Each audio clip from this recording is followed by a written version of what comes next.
Israël a donc décidé de frapper au Qatar, l'un des pays qui assure le rôle de médiateur pour un éventuel accord de paix au Proche-Orient. Des frappes ont visé des représentants du Hamas présents à Doha. Alors on va parler des conséquences de cette attaque sans précédent, mais d'abord les faits avec Pascal Bustamante et Dylan Demaret.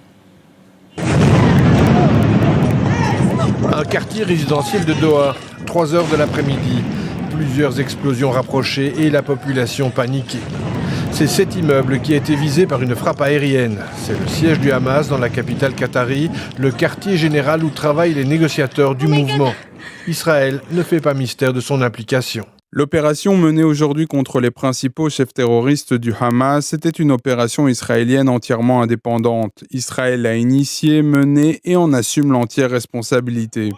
Voici l'un des hommes qui était visé, Khalil Alaya, le principal négociateur du Hamas. Il semblerait cependant, selon des cadres de l'organisation, qu'il aurait survécu.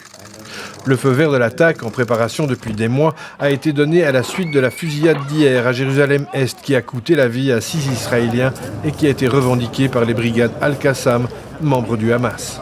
La riposte d'aujourd'hui a été condamnée par le Qatar, mais aussi par la Turquie, les Émirats arabes unis, l'Arabie saoudite et l'ONU. A country that has been playing a very positive role to achieve a ceasefire and release of all hostages. I condemn this flagrant violation of the sovereignty and territorial integrity of Qatar. All parties must work towards achieving a permanent ceasefire, not destroying it. La France a elle aussi condamné l'attaque. Le président Macron l'a jugée inacceptable, quel qu'en soit le motif, tout comme les proches d'otages israéliens. Ils estiment que la frappe compromet encore un peu plus une solution négociée, une solution qui permettrait un retour chez eux de ceux qui sont encore en vie depuis le 7 octobre 2023.